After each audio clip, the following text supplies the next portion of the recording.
অরুণ ভাই, আপনার বিয়ে তো ফ্যামিলি থেকে দিচ্ছে, তা আপনার অনুভূতি কি? ভাবি, গ্রামের মেয়ে অনেক সরল সোজা, মাঝে মাঝে ফোনে কথা হয়। বলেন কি? তা ফোনে কি কথা বলেন, আমার একটু শোনাবেন না? এক্ষুনি শুনিয়ে দিচ্ছি।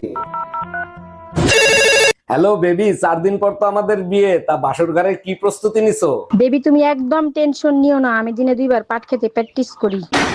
হ্যালো উকিল সাহেব, আমার বউ আমারে দিয়ে থাল বাসন ধোয়ানো শুরু করছে, এর সাথে আমি সংসার করব না, আপনি তালাকের ব্যবস্থা করেন। আরে ভাই, থাল বাসন ধোয়ার আগে গরম পানিতে ভিজে রাখবেন, দেখবেন এক মুহূর্তে হয়ে গেছে, এই জন্য তালাক দিবেন।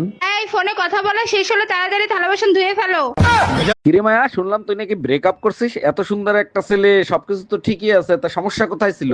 বাদ দে তো, অন্য কোনো কথা থাকলে বল। ওর কথা শুনলেই আমার মেজাজ খারাপ হয়ে যায়। কেন মেজাজ খারাপ হবে কেন? ছেলে বড় চাকরি করে, বড় বড় গাড়ি আছে, বড় বড় বাড়ি আছে, সেই ছেলের সাথে তুই ব্রেকআপ করছিস কেন? বড় বড় বাড়ি, বড় বড় গাড়ি, এগুলো ধুয়ে কি আমি পানি খাবো নাকি? মেয়েরা তো ছেলেদের বড় বড় বাড়ি গাড়ি দেখেই সম্পর্ক করে, তোর সমস্যা কি সেটা তো বলবি। কি বাল বলবো? যেটা বড় থাকার কথা সেটাই তো ছোট। বলিস কি সর্বনাশ, তাইলে ঠিক করছিস। আরে গাধা, আমি মনের কথা বলছি, মনটা অনেক ছোট। ওই আঙ্গো বাইতে গুনে যে তোমার 20,000 টাকা না দিছিলাম, 20,000 টাকা দিয়ে দাও, আমি জাম গান তোমার বাতারা খাম না। হ্যালো, ও নসের, ওই তোর কাছে যে 20,000 টাকা আমি থুইবার নিগে দিছিলাম, ওই তাড়াতাড়ি ওই 20,000 টাকা পাঠাছে। কি এর দেরি বহানি নিতে পারা, মস্ত বড় একটা অফার পাইছি, তুই মুসুম করবার আমার খুব। এই তোমার ফোনে আননোন নাম্বার দিয়ে কে ফোন দিছে? ফোন রিসিভ করো আর লাউডে দাও। আরে বাবা, আননোন নাম্বার, তুমি তো জানো আমি আননোন নাম্বার রিসিভ করি না। যা বলছি তাই করো, তা না হলে হাড্ডি গুড়া গুড়া করে ফেলাবো। হ্যালো, আমার বউ পাশে বসা, ফোন লাউডে দেয়া, আপনি আননোন নাম্বারে ফোন দিছেন কেন? সরি স্যার, রং নাম্বার, ভুল করে দিয়ে ফেলছি।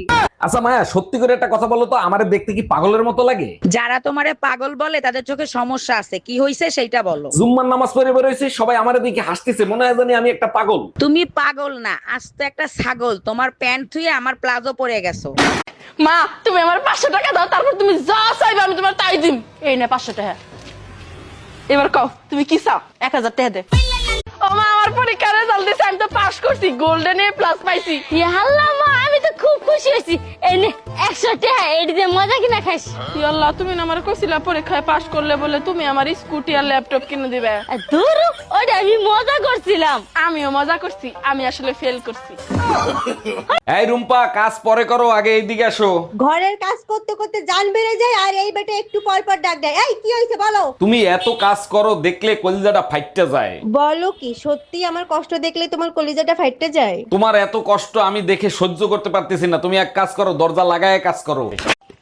মা, নিজের চরিত্র কিভাবে ঠিক রাখবো গো? নিজের চরিত্র যদি ঠিক রাখবার চাস, পৃথিবীর সকল পুরুষরা বাবের নজরে দেখবি। এটা করলে না তোমার চরিত্রের 12টা বাজে যাবো গা। যখনই বাসায় আসো তখনই হিসেব নিকাশ করো। কিসের হিসাব নিকাশ করো তুমি? জানো মায়া, বিয়ের সময় 5 লাখ ছিল, এখন 50 লাখ হয়ে গেছে। জানো তো, একটা সফল পুরুষের পিছনে নারীর হাত থাকে, তাই অর্ধেক আমারে দিবা। তাইলে এক কাজ করো, বাপের বাড়ি গিয়ে 25 লাখ নিয়ে আসো, আমি 50 লাখ দিই না।